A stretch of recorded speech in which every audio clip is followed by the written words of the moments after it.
Jean-Michel Lamazerolle, RCF Charente. Bonsoir à toutes et à tous, bienvenue dans Nos paroisses ont du talent, l'émission qui regarde fleurir les talents semés dans le cœur des hommes par leur foi. Ce soir, nous continuons notre périple sur les bords de la Charente en remontant vers Angoulême par la nationale 141. Cette ville qui a connu ou vu naître beaucoup de personnages célèbres, dont le président François Mitterrand ou le juge Lambert, recèle également des trésors d'architecture. C'est dans l'un d'eux que nous nous trouvons ce soir à Jarnac. En effet, nous sommes dans le cœur de l'église Saint-Pierre, ancien prieuré bénédictin dont la primitive construction date du 8e siècle, reconstruite au 11e siècle, puis restaurée au 13e et 14e siècle, jusqu'à sa façade détruite et reconstruite en 1898, sans oublier sa très belle crypte Saint-Michel du 12e siècle.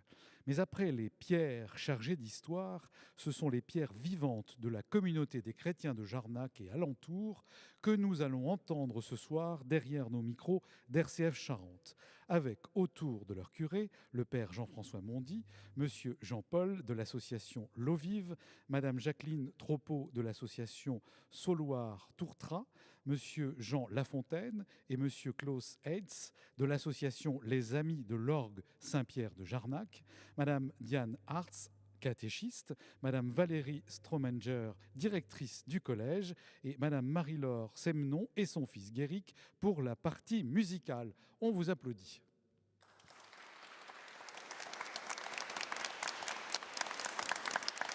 Et merci au chaleureux public dans cette église. Père Jean-François Mondy, merci à vous de nous recevoir pour la 3e fois dans une des paroisses dont vous avez la charge. Merci également d'avoir constitué un ensemble d'invités variés, donnant à entendre un peu de la diversité du peuple chrétien qui compose la vie de l'Église ici à Jarnac. Alors justement, parlons de Jarnac. Pourriez-vous nous donner une image de ce secteur dont vous avez la responsabilité pastorale ? Ce secteur comprend 8 communes, dont 2 n'ont pas d'église, Julienne et les Métairies. Ce secteur est un secteur vivant, avec une communauté paroissiale jeune, relativement jeune, où tous les âges sont bien représentés. Ce secteur paroissial s'inscrit dans une ville où l'essentiel du bâti, contient le plus beau trésor que la Charente puisse connaître, c'est-à-dire des barriques de cognac. Voilà, on dit la liqueur des dieux, alors je dis ça ici dans cette église. Oui, voilà. Enfin bon. On peut le dire. Donc Mais il y a quand même de la place pour des habitants, il n'y a pas que des barriques. Même si le presbytère est entouré de chais de cognac, mais en effet, il y a aussi des hommes et des femmes qui peuplent cette terre jarnacaise, avec le beau fleuve Charente qui coule, qui nous redit toute cette douceur du pays charentais.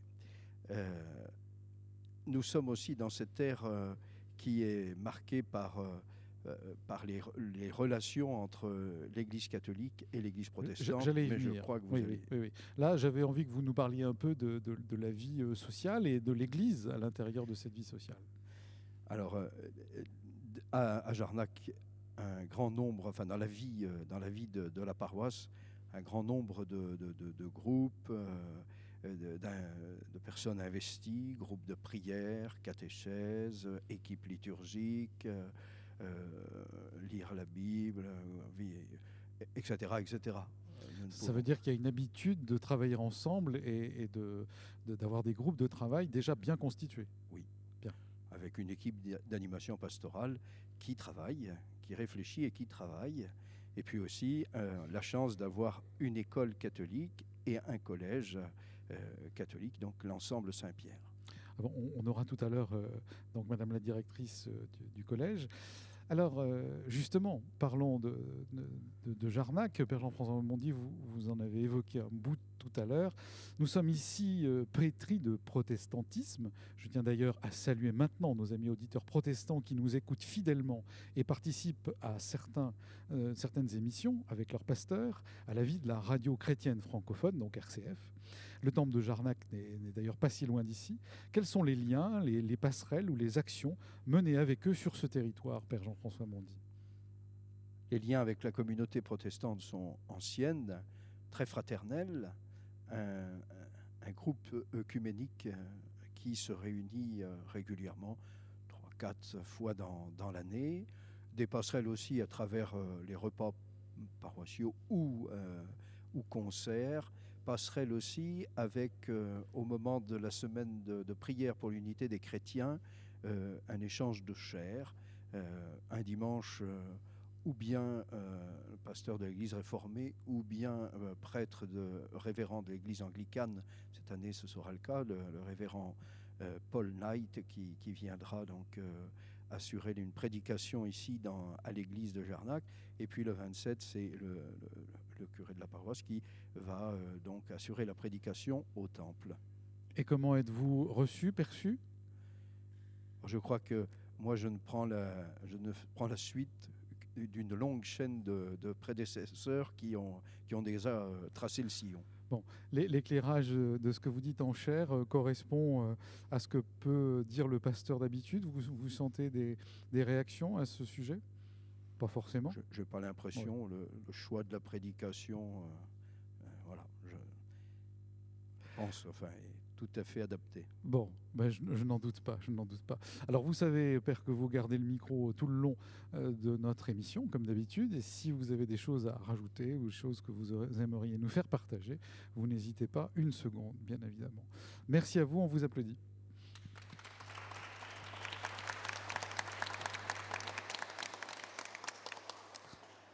Alors, j'appelle maintenant à notre micro Monsieur Jean-Paul, qui va nous parler de son histoire. Vous êtes marié, père de 2 enfants, et vous avez un parcours de vie qui a failli très mal tourner, car vous avez été dépendant à l'alcool durant de nombreuses années, jusqu'au jour où le Seigneur vous entrouvre sa porte pour cheminer avec lui et en famille vers la guérison. Alors Jean-Paul, que s'est-il passé? Racontez-nous. Alors, comment ça s'est passé? C'est que tout d'abord, déjà, j'étais soudeur chaudronnier et métallier et je faisais beaucoup de déplacements. Donc les déplacements, ça me prenait énormément de temps, énormément de... le travail, ça me prenait... je faisais pas du 9 heures par jour ou du 8 heures. Et ça a accumulé pendant des années et des années. Et les derniers 2 ans après, c'est là où que ça commençait à être fatigant parce que j'ai pas pris de vacances. Et donc, je suis tombé en dépression nerveuse. J'ai fait une grande dépression nerveuse qui a failli me coûter la vie déjà. Et donc, j'ai fait 3 fois Camille Claudel. Et la 3e fois, je crois que c'est mon ange gardien qui était là, c'est que j'ai vu un psychiatre que j'ai jamais connu, que c'était pas mon psychiatre, et il m'a dit vous avez un problème d'alcool, allez vous faire soigner à la Couronne. Bon, c'est ce que j'ai fait aussitôt. J'étais avec ma femme et on est parti aussitôt à la cure de la Couronne pour m'inscrire et de me faire désintoxiquer. Bon, c'est pas là le véritable problème. Le problème, c'est que j'en ai fait 3. J'en ai fait 3. Et c'est à la 3e que c'est là où que tout a commencé. La 3e, comment je peux dire, c'est par rapport à Anne-Marie, sœur Anne-Marie Pogu, qui m'a fait connaître un petit peu les pèlerins de l'eau vive. Alors, qu'est-ce que c'est les pèlerins de l'eau vive? C'est une association, d'abord c'est une association, mais à la fois c'est une mission pour les malades de l'alcool. Donc moi je me suis engagé parmi eux. Ça fait j'ai commencé en 2009 par la grâce d'une amie qui m'a offert le pèlerinage. Et donc, Alors, quand vous dites pèlerinage, c'est le pèlerinage à Lourdes. alors Parce que oui, voilà, donc, c'est ça. C'est un pèlerinage à Lourdes. il y a cette troisième cure, il y a la rencontre de cette religieuse Voilà, qui vous parle de en l'olive. 2007, Mhm. 2007, et on m'a parlé un petit peu des pèlerins de l'Eau-Vive, mais bon, pour moi, c'était vague. C'était pas Mhm. pendant 2 ans, c'était vraiment vague.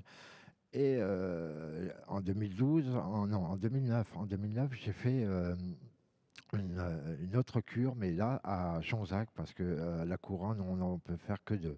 Et après, je suis tombé à Jonzac. Et un jour, il y a une amie qui me téléphone pour me dire est-ce que ça t'intéresserait d'aller faire un pèlerinage à Lourdes avec les pèlerins de l'eau vive. Ah, j'ai dit ben oui, je serais bien content d'y aller pour voir un petit peu comment ça va se passer et tout. Bon, ça s'est très très bien passé. Il n'y a pas eu de jugement. C'était vraiment, on se serrait les coudes. Il n'y avait pas de critique, il n'y avait rien. C'était vraiment. Vous êtes senti accueilli, Ah écouté. oui, très très accueilli, très épaulé, très épaulé. Et oui, épaulé aussi par rapport à ma femme aussi, il ne faut pas l'oublier. Ma femme était là aussi, qui m'a beaucoup épaulé. Et donc j'ai fait en 2009, j'ai fait mon pèlerinage, mais j'étais pas abstinent, hein. Je suis devenu abstinent au troisième pèlerinage en 2012. En 2012, là, c'était fini. C'était top, c'était fini. C'est Jésus, c'est le Seigneur qui est venu par l'intermédiaire de Marie, qui m'a guéri de l'alcool. Alors guérir, qu'est-ce que je veux dire par là? Guérir, c'est pas de guérir que je puisse reboire demain. Non, c'est pas ça, hein. Guérir, c'est l'abstinence. Le Seigneur m'a donné quelque chose à l'intérieur de moi que je ne veux pas raconter Une parce que force c'est intérieure. voilà une force très très forte intérieure. Et donc euh, j'ai comment je peux dire, j'ai j'ai arrêté complètement. Je suis rentré à la maison parce que quand je faisais les pèlerinages, j'arrivais à faire 6 mois et après je Oui, retombais. vous retombiez. Voilà. Et là, c'était vraiment définitif. Ça fait maintenant 6 ans et un petit peu plus, 6 ans et un peu plus de 6 mois que je suis abstinent et je suis bien, bien comme je suis maintenant. En plus, pour mes petits-enfants, c'est beaucoup mieux. Et pour ma femme, c'est une union, c'est une nouvelle Retrouvée, on va dire, retrouvée, voilà, hein. une union retrouvée. Alors justement, Jean-Paul, Oui, oui. puisque cette association qu'on a mis grâce à cette religieuse sur votre chemin qui vous a aidé, Oui, vous en êtes maintenant, vous, oui, le référent charentais. oui, Alors parlez-nous de cette association, vous l'avez un peu dit, mais oui. qu'est-ce que vous faites vous maintenant en tant que référent? Alors donc, je me suis engagé 3 ans après, je me suis engagé par rapport aux pèlerins de l'eau vive, hein. On est devant le prêtre et on s'engage devant le prêtre, comme quoi on s'engage pour un an de pas boire, mais peut-être aussi de faire quelque chose. Bon, je ne l'ai pas fait aussitôt parce que je voulais quand même avoir un petit peu de discernement, d'essayer de voir comment je vais faire. J'ai une amie à Mata qui était du même cas que moi et qu'elle a fait un chapelet. Alors j'ai dit, bon, il faut que je commence parce que je me suis engagé, il faut... je pense que le Seigneur était là pour un petit peu me pousser à faire quelque chose pour les pèlerins de l'eau vive. Alors donc j'ai commencé à voir j'ai vu avec le père Jean-François Mondy et il m'a dit de voir avec Monseigneur Gosselin. Alors j'ai vu Monseigneur Gosselin, il m'a dit, il m'a donné les cartes blanches pour ce pèlerinage parce qu'il connaît un petit peu. Et donc, bon, ben, là, maintenant, ça y est, c'est pris depuis mai l'année dernière. Et donc, je fais le chapelet le vendredi de 18h à 18h30. Et après, il y a un temps de partage de 18h30 à 19h. Donc, le temps de partage qu'il y a, c'est anonyme. C'est à la chapelle, à l'abbaye de Bassac, à la chapelle. Alors, tout ce qui est dit dans la chapelle, ça reste dans la chapelle. C'est pas. Oui, oui. on a compris. Voilà. C'est Et entre vous, vous Oui, pouvez ça, échanger. ça reste dans, Bon. ça reste dans la chapelle. Voilà. Moi, j'en parle à personne. C'est pour ça que quand je Donc, vous ai dit de pas. oui, oui, bien Voilà. sûr. Ça veut dire que des gens peuvent venir vous rejoindre. Oui, c'est ça, tout à fait. donc- Et même ceux qui sont victimes, Oui, bien sûr, bien sûr, bien sûr. il y en a qui sont venus, Donc, qui vous m'ont dites, posé la question. redites-nous voilà. quand, parce que là, on arrête l'interview, il faut que j'ai plein d'invités, Oui, donc on oui, va pas oui, oui, passer. tout à fait. On fera une émission spéciale. Oui, oui. Donc, dites-nous exactement à quelle heure, quel jour, Alors- donc à la chapelle de Bassac, l'abbaye de Bassac. À la chapelle c'est à la chapelle de Bassac, hein, pour ceux qui connaissent. Pour ceux qui connaissent pas, c'est à la voûte. Hein, Ils trouveront, ce sera, il y a quelqu'un leur indiquera. C'est Voilà. surtout l'heure, donc 18h. Alors c'est de 18h à 18h30. Alors il y a un chapelet. Hein, Et quel jour? Alors c'est le vendredi. Très bien. Alors c'est de 18h à 18h30. Et après, il a un temps de partage de 18h30 à 19h. Bon. Et donc après, il a l'adoration pendant 2 heures. Mais après, Oui, après, vous expliquerez ça à ce moment-là. Voilà. Merci beaucoup, Voilà. on vous applaudit, Merci. Jean-Paul. Merci d'être D'accord. venu témoigner, c'est courageux. Merci. Bravo.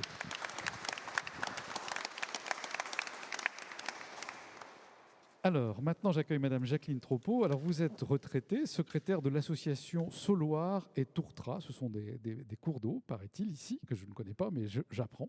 Vous arrivez de Cognac pour vous installer à Nercillac. Et là, surprise et stupeur, à la différence de la vie de l'église comme monument à Cognac, où vous étiez, ici, tout était fermé.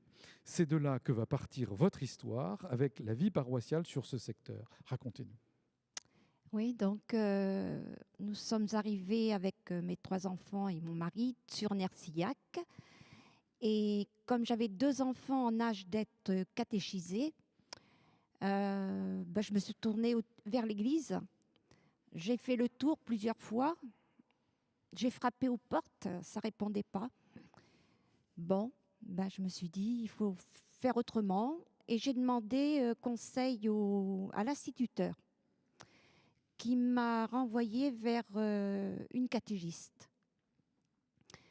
Et là, tout a démarré parce que j'ai été accueillie.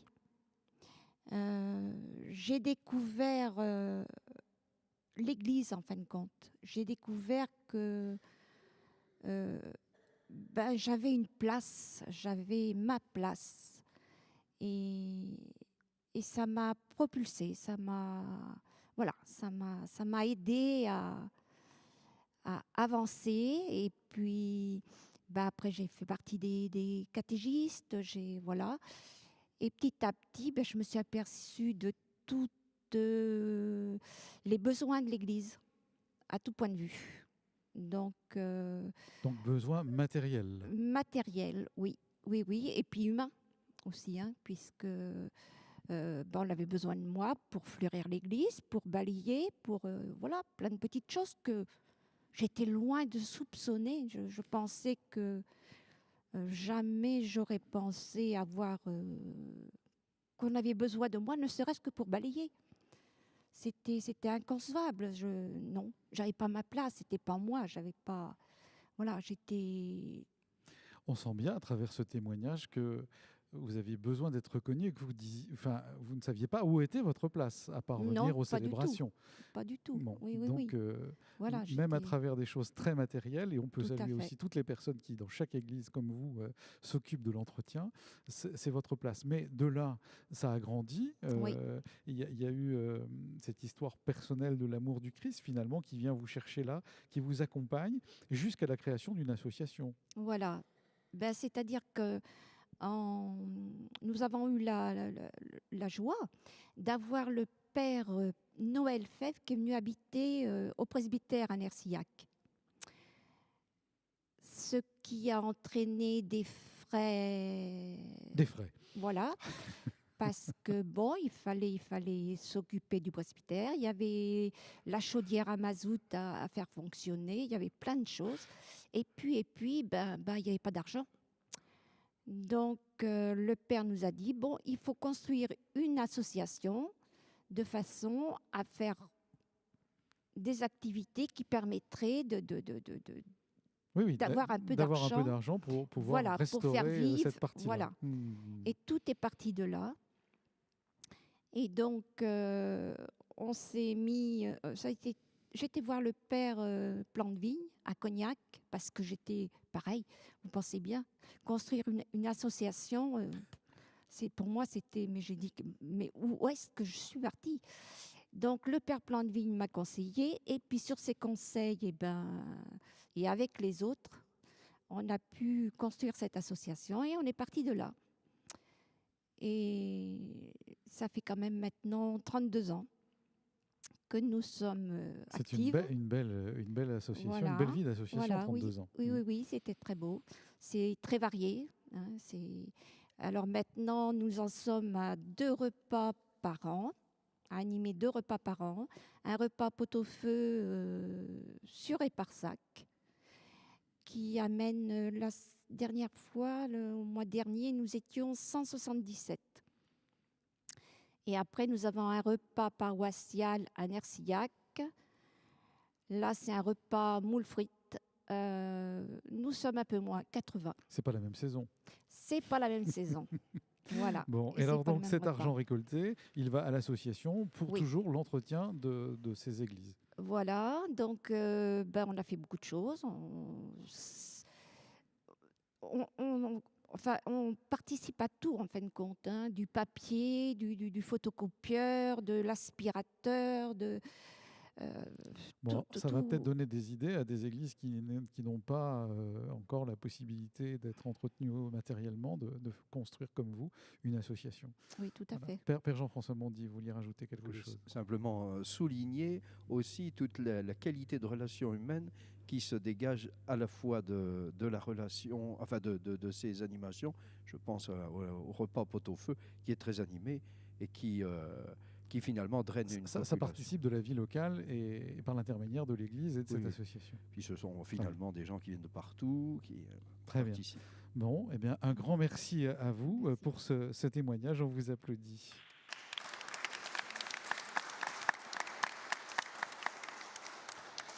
Alors, j'accueille maintenant Monsieur Jean Lafontaine et Monsieur Klaus Heitz, respectivement secrétaire et président de l'association des Amis de l'Orgue Saint-Pierre de Jarnac. Cet instrument fabriqué par la maison Link, facteur d'orgue allemand, à la fin du 19e siècle et qui a beaucoup souffert de défauts d'entretien. Alors, Monsieur Lafontaine, qu'est-ce qui vous a motivé à rentrer dans cette aventure et pouvez-vous nous dresser le tableau de cette histoire pour sauver cet orgue avant que je ne passe la parole à votre président, Monsieur Klaus Heitz? Bonsoir. Bonsoir.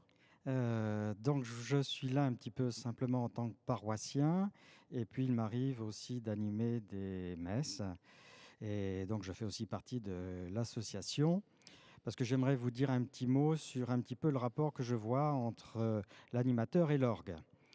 L'orgue, c'est un instrument exceptionnel puisqu'il regroupe à lui seul déjà une multitude d'instruments qui vont par exemple du basson ou de l'olifant avec des notes sourdes, profondes, puissantes, qui peuvent même faire trembler les voûtes de l'église, jusqu'aux notes les plus légères et cristallines comme celle de la flûte. Pour moi, l'orgue nous donne une idée de la diversité des émotions qui peuvent traverser le cœur de l'homme. Alors, tout au long de la messe, l'assemblée dit, exprime, chante à Dieu tout ce qui fait sa vie. Dans le Kyrie, dans le Gloire à Dieu, dans la prière universelle, pour un petit morceau à l'offertoire, le chant de communion qui est plus recueilli, ou le chant final qui nous envoie en mission. Alors, pour l'animateur, avoir une petite introduction musicale pour le chant que je vais démarrer, ou avoir la note juste de départ, c'est vraiment un réel soutien. À Jarnac, je dirais que les gens chantent et l'orgue accompagne et soutient le chant. Voilà un peu pourquoi son retour est bien attendu.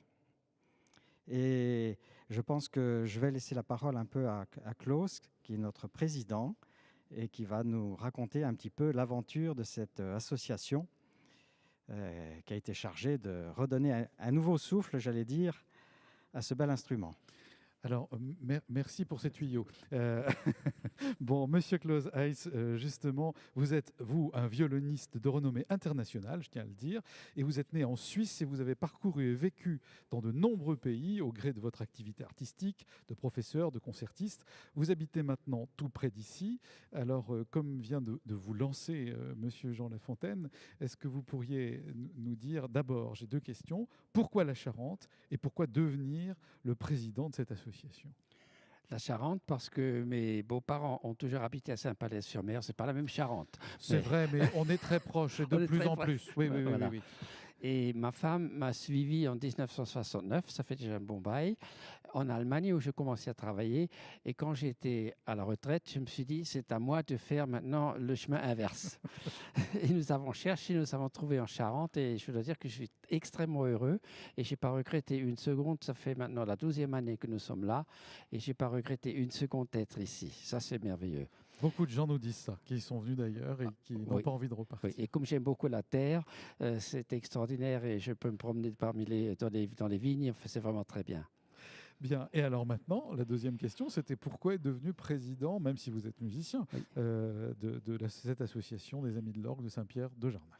J'étais très honoré qu'on m'a demandé d'être président de cette association. La mairie de Jarnac cherchait à initier la création de cette association parce qu'il fallait des gens qui se dévouent à trouver les raisons de la défaillance de cet instrument, les moyens de pouvoir le restaurer, trouver des devis dans les différents facteurs d'orgue et trouver aussi son origine qui n'était pas toujours très très claire. Et ça m'a donné l'occasion d'étudier tous les papiers jusqu'au début du siècle dernier, ce qui n'a pas été peu, et aussi d'étudier la technique de la construction d'orgue. J'ai passé des nuits avec des bouquins pas toujours très fascinants, mais c'était très intéressant de voir ce qui se passait. Et je voyais qu'il y avait une possibilité de refaire de cet instrument quelque chose de vivant et de très beau. Et finalement, on a trouvé la maison Link au bout de plusieurs étapes. Et cette maison est venue ici en disant on peut refaire de cet instrument un instrument magnifique. Et ça m'a donné de l'enthousiasme. Alors là, en ce moment, je suis parti comme une espèce de... Je vois ça. Oui. Donc ça veut dire qu'on ne savait pas qui avait construit l'orgue Au début, avant que vous ne recherchiez? Non, on savait à peu près le nom, mais on ne savait pas d'où il venait et on ne savait pas où était la maison. On ne savait même pas si elle existait encore, la maison. Heureusement, il y a l'Internet. Aujourd'hui, on trouve relativement vite. Il y a les livres et l'Internet. Oui, pour moi, les livres sont plus importants. Mais enfin, ça, c'est autre chose. Je m'en doutais un peu. Et ça, c'était merveilleux de trouver d'abord les origines et se basant sur les origines, trouver des moyens à refaire de cet instrument quelque chose de très vivant. Bien. Alors maintenant, comment ça se concrétise? Parce que ça a traîné longtemps cette histoire, on a vu des choses dans les journaux. Donc maintenant, ça y est, c'est parti. Maintenant, c'est parti. L'association fut créée il y a 2 ans. Et maintenant, c'est parti. Nous sommes décidés, la mairie s'est décidée de donner une préférence à la reconstitution d'origine, puisque la DRAC a demandé qu'elle soit faite dans ce sens-là. Et heureusement aussi que, ça je dois le dire, la Fondation du patrimoine s'est associée à nous et c'est elle qui va collectionner l'argent pendant la souscription qui va durer jusqu'au printemps prochain. Ce qui est très important pour les donneurs, c'est que vous connaissez Oui. Oui. Puisque nous, on demande toujours des sous à nos auditeurs pour continuer à exister. Voilà. Donc là, c'est pareil. Et là, c'est important. 66% d'abattement sur les impôts. Exactement. Voilà. Exactement. Et le travail va quand même durer entre 12 et 16 semaines. Une fois que ça commencera. Et après, on verra étape par étape, parce qu'on verra cet orgue qui sera totalement défait, mis pratiquement en pièces, et tuyau par tuyau rénové. Et je pense que ça sera un très beau travail. Bien, donc on va pouvoir suivre toute l'évolution des travaux. Absolument, il y aura certainement des moments où il y aura des reportages, des visites, parce que c'est passionnant. Une fois qu'on voit cette chose-là défait, c'est on dit qu'est-ce qu'il y a derrière. Exactement. Exactement. Bon. Bah, écoutez, la souscription, vous avez dit jusqu'au printemps. Bon. Et après, de toute façon, l'association existe, elle aura toujours besoin d'argent, Et, quoi qu'il en soit. Ah oui, en tout cas. Bon, Ça est- Donc, vous nous direz quand on pourra visiter peut-être les travaux et ensuite Oui. entendre cet orgue Cet résonner orgue. de nouveau, Voilà. hein, avec un nouveau souffle et avec la maison d'origine. Exactement. Et je voulais vous dire juste un mot. Mais je vous Ce qui en est très important, il n'y a pas d'orgue ni à Segonzac, il n'y a pas d'orgue à Rouillac, il n'y a pas d'orgue à Mans. C'est-à-dire cet instrument prend une importance centrale. Évidemment, nous avons Angoulême qui est très près, nous avons Mérignac qui est très Mérignac, près, où mais nous qui avons fait une est un orgue qui est beaucoup plus petit que celui-là. Et puis nous avons évidemment Cognac et Saintes. Mais ça sera quand même un centre. Et c'est important pour l'école départementale de musique. Voilà, c'est ça. Là, ce sera une chose très importante que les jeunes qui travaillent maintenant à Mérignac pourront aussi revenir travailler à Jarnac. Eh bien, on vous souhaite bon souffle et puis on espère aussi peut-être vous entendre au violoncelle l'un de ces jours. Si je suis encore Je vous en souhaite mesure. longue vie sur le Voilà, territoire, merci beaucoup. grâce à la liqueur des dieux, entre autres. Merci infiniment. Merci de votre Merci à vous. témoignage. Merci. On vous applaudit. Merci beaucoup. Alors, puisque nous parlions à l'instant musique, voici venu le temps de notre moment musical en direct. Pour ce faire, je demande à Madame Marie-Laure Semnon de me rejoindre au micro et à son fils Guéric de se placer devant son propre micro avec sa guitare. Alors, Marie-Laure, vous jouez vous-même d'un instrument de musique, vous êtes une paroissienne engagée. Dites-nous un mot sur la forme que prend cet engagement et présentez-nous votre fils qui a 11 ans et qui va jouer dans un instant. Alors, moi, je joue de la flûte traversière et je suis engagée dans le petit groupe Maranatha, dont le responsable est Arnaud de Jory-Guibéry. Alors, nous sommes une quinzaine à peu près, voilà, à répéter avec des instruments et un chœur. D'accord. Et donc, ça a donné l'envie à Guéric de faire de la musique ? Il est tombé dedans ? Non, pas du tout. Il me fait signe de la tête que non.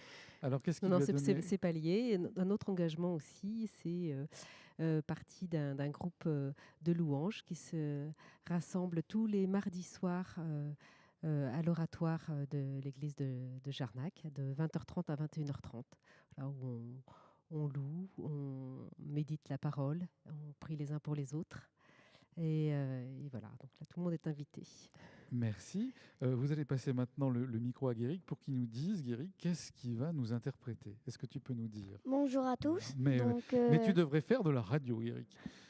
Là, je vais vous interpréter un morceau qui s'appelle Simple Mambo et de Thierry Tisserand. Merci beaucoup. On t'applaudit par avance et on t'écoute. C'est à toi.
Bravo Guéric. Merci à toi. Vous êtes toujours à l'écoute de Nos Paroissons du Talent, ce soir en direct de l'église de Jarnac sur RCF Charente. Nous continuons notre découverte des invités du Père Jean-François Mondy en la personne de Madame Diane Ars. Alors, Diane, vous êtes maman de 3 enfants âgés de 5 à 11 ans. Vous êtes originaire du nord de la France, arrivée en Charente depuis 8 ans, notamment par le biais de l'Arche. On va vous entendre sur votre parcours, mais quel a été le point de départ de votre engagement à la suite du Christ ? Bonsoir. Bonsoir, Alors, Diane. ce point de départ fut ma promesse Jeannette. J'avais donc 8 ans et demi et engagée dans un groupe de scouts unitaires de France à la suite de mes 3 frères aînés qui étaient eux-mêmes SUF. Donc, j'avais attendu ça avec beaucoup d'impatience parce que tous les samedis après-midi, j'étais toute seule à la maison. Moi aussi, je veux faire Moi du aussi, je scoutisme, veux y je veux aller. y aller. Je veux y aller. Et j'ai préparé donc cette promesse pendant ma première année avec l'aumônier du groupe, le père Estienne, Bertrand Estienne, et j'ai découvert Jeanne d'Arc, que j'ai reçue vraiment de Dieu. Et l'une de ses grandes paroles, c'est « Messire Dieu, premier servi ». Et à notre promesse, on promet de faire de son mieux tous les jours de notre vie. Ça ne m'a jamais quittée. J'essaye encore d'appliquer cette promesse de mon mieux. Ce n'est pas toujours facile.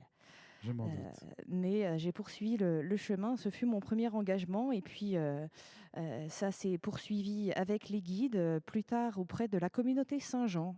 Je suis donc oblate de la communauté Saint-Jean depuis 2001. Nous étions chez eux il n'y a pas longtemps pour une émission spéciale. Tout à fait. Ils vous ont reçu récemment. C'est ça. Et j'ai poursuivi mon chemin avec Dieu. Et voilà, maintenant j'ai la joie d'avoir 3 enfants. Et du coup, du fait de leur papa, ils ont la chance d'être héritiers de Jeanne d'Arc, car la famille du père et des enfants est issue du frère de Jeanne, Pierre d'Arc. Ah oui, carrément. Ils ont réussi à remonter la généalogie Donc, jusque-là. Donc c'était pas volontaire en finalement, choisissant Jeanne le d'Arc papa. est arrivée dans votre vie. Elle est arrivée même, et les enfants s'en trouvent les héritiers. Donc quand à chaque entrée dans une église, puisque Jeanne est très fréquemment dans les églises, si pas tout le temps, je leur dis « Regardez, c'est votre arrière-grand-tante ». Et ils sont assez émerveillés. Voilà, je vois qu'elle est là et qu'elle veille sur nous à l'instant même. Exactement. Alors, cet engagement, il prend quelle forme ici dans la catéchèse, sans doute. Alors, voilà, dites-nous. tout à fait. Donc depuis l'année dernière, je suis catéchiste des premières années. J'ai commencé la première année aux côtés de Jacqueline Troupeau, qui est ce soir avec nous et qui m'a passé le flambeau cette fois-ci pour s'occuper, elle, des 3e années. Donc je reste catéchiste des premières années et nous accueillons au total sur les 4 années une 60aine d'enfants à Jarnac pour le catéchisme. Ah, c'est pas mal. C'est pas mal. C'est pas mal. Et alors, je crois que vous avez, je suis sûr, participé au forum des associations. Alors ça, c'est la première fois que j'entends ça, peut-être ça se fait dans d'autres paroisses, mais je ne savais pas, que pour la catéchèse, vous allez au forum des associations de la ville de Jarnac. Alors, c'est une démarche originale. Comment y avez-vous été reçu, invité? Comment ça s'est passé? Alors, comment ça s'est passé? Ça s'est passé à l'appel de Monseigneur Gosselin, notre évêque, et de ces fameuses orientations diocésaines dont on parle depuis de nombreux mois. Nous avons donc, le Père Jean-François Mondy m'a demandé d'être délégué pour ces orientations diocésaines et nous avons fait donc des rencontres au mois d'avril qui ont précédé l'assemblée du 5 mai qui a eu lieu à Angoulême pour mettre en place les orientations diocésaines. Et pendant ces réunions, nous avons donc échangé avec pour point de mire de se dire nous sommes envoyés en mission, donc il faut aller là où sont les gens. Où sont les Jarnaquais? Où va-t-on les trouver? Et une dame qui faisait partie du groupe a dit mais oui, il y a le forum des associations, on a fait ça il y a longtemps. Voilà. Donc on sait, le père Jean-François Mondy a réagi positivement à cette annonce. Moi aussi, je me suis dit tiens, ça me parle. J'ai donc appelé la mairie. On m'a passé le responsable des associations qui m'a dit ah mais il n'y a pas de problème. De toute façon, tous les ans, toutes les associations de la commune sont invitées. Donc j'avais quand même un doute, je fais, mais vous avez compris que c'était religieux, vous êtes sûr? Ah oui, il y a même l'association cultuelle, c'est vous ça? Je fais, ah non, nous c'est les catholiques, c'est les protestants. Et donc, Et donc, vous êtes retrouvés on a là. été au forum, Très bien. donc accueillis comme toutes les associations, pas dans un esprit de prosélytisme, mais vraiment de présence au cœur du monde. Ça a été très très bien reçu. Et alors, vous avez eu les fruits de cette... Et on a de eu cette les fruits réunion parce qu'on avait également annoncé que les inscriptions du catéchisme auraient lieu sur ce forum. Donc les parents ont été très heureux de pouvoir tout faire d'un coup. Les inscriptions au sport, à la musique, et au dessin catéchisme. et au Quelle caté. belle idée. Bon. Et on a aussi eu la joie du coup d'avoir ce jour-là une demande de baptême d'une jeune fille qui tournait autour du stand. Et alors je cherchais à croiser son regard pour lui dire mais allez-y si vous avez une question. Et elle s'est présentée en disant bah en fait je voudrais bien être baptisée mais je sais pas comment on fait. Et donc, vous lui Voilà, avez donné c'était toutes les l'occasion, informations. On va vous d'avoir les applaudir infos. parce que le temps tourne et j'ai Sans encore une autre problème. personne. Merci beaucoup, Diane. Continuez, bon courage. Alors, j'accueille maintenant Madame Valérie Stromanger. Vous êtes la directrice du collège Saint-Pierre de Jarnac. Vous êtes aussi originaire du nord de la France. Alors, pourquoi avoir fait ce choix de Jarnac? Bonsoir à Bonsoir. tous. Pourquoi le choix de Jarnac? C'est vrai, il y a quelques années, j'étais professeure à Boulogne-sur-Mer. J'adore mon métier toujours. J'avais mes élèves, tout allait bien. Et un jour, un collègue diacre m'a dit « Valérie, pourquoi tu ne penserais pas à être chef d'établissement ?» Première réaction, mais non, c'est pas possible, pas moi, où est-ce que je mets les pieds? Et puis il y a eu un stage, et pendant ce stage, c'était du discernement. On a relu le texte de Moïse étant appelé. Et lorsqu'il est appelé, il dit aussi « Non, non, pas moi, Seigneur ». Et le Seigneur ne lui répond pas « Si, si, je crois en toi ». Il lui dit « Ton frère vient vers toi et je serai toujours avec toi ». Et ça m'a vraiment parlé parce que je me suis dit « Non, c'est pas mon mérite personnel, c'est pas mon ego, je peux pas faire la vedette avec ça. Le Seigneur connaît mes failles, mais il m'enverra des frères et il sera toujours avec moi ». Et donc, dans ma pratique, eh bien, chaque collaborateur, chaque professeur, chaque parent d'élève, c'est un frère que le Seigneur m'envoie, et chaque élève est un enfant de Dieu. Bien, Voilà. alors justement, c'était ma question. Comment est-ce qu'au sein du collège, cette foi au Christ nourrit-elle votre agir au quotidien? C'est dans le regard vers chacun, vers l'attention à son histoire, à son vécu, à ses failles, à ses immenses talents. Et en étant dans l'enseignement, on ne peut pas ne pas avoir d'espoir. Parce que quelquefois, on sort d'un cours, on se dit non, ça n'a pas marché. Et puis quelques temps après, des parents ou même l'enfant devenu plus grand vient nous voir en nous disant « Vous savez, vous avez dit ça, vous avez fait ça. » Et c'était... Voilà. Donc, on croit en l'homme. Oui, on est parfois le vecteur de la voix du Seigneur. Oui. Bien. Et on ne s'en rend pas forcément compte. C'est plusieurs années plus tard. Et des fois, je suis sûre qu'on ne s'en rend jamais compte. On le saura plus tard. Ça représente combien d'élèves, votre collège? Pour qu'on ait une petite idée. 135 élèves. Ouais, quand même. Ouais. On vous applaudit. Merci beaucoup. Merci. Continuez bien cette mission. Père Jean-François Mondy, vous voudriez rajouter quelque chose devant tous ces témoignages divers et variés, de l'orgue en passant par la sacristie, au forum des associations, Et on aurait pu encore à en la avoir musique. beaucoup. Ah ben on viendra vous voir. Je pense Oui, aussi à maintenant qu'on a l'Arche, pris le pli, qui est bien très sûr. présent ici. On parle souvent Mais de bon, l'Arche, voilà. oui. Et en tout cas, un grand merci à tous ceux et celles qui, ici dans cette paroisse, sont très engagés et d'abord comme disciples à la suite du Christ et puis avec la joie de l'Évangile dans le cœur. Bien. Et il y a des choses qui vont se passer prochainement dans la paroisse que vous auriez envie de nous dire ce soir? Écoutez, nous approchons de Noël et cette année, justement, avec le concours de l'Arche, il y aura une crèche évolutive qui va occuper toute l'église. Une crèche évolutive. Oui. Ah, alors c'est À quoi? partir Je de- connaissais les trucs participatifs, mais évolutif, je vois, mais Chaque ça veut dire que dimanche, l'âne et le ça a bœuf vont se commencé déplacer. dimanche dernier. D'accord. Les chrétiens ont été accueillis par un ange qui vous a accueilli à la porte de l'église. Et chaque dimanche, des personnages vont être rajoutés tout autour de l'église pour aller jusqu'à la nuit de Noël avec la Sainte Famille. C'est un dans peu le cœur. comme un calendrier de l'Avent, mais sous forme de crèche. C'est du coup. ça. D'accord. Ah bah, ça aussi, fab- c'est une belle idée, oui. Fabriqué par des personnes de l'Arche. Merci, Père Jean-François Mondy. On vous applaudit. Eh bien,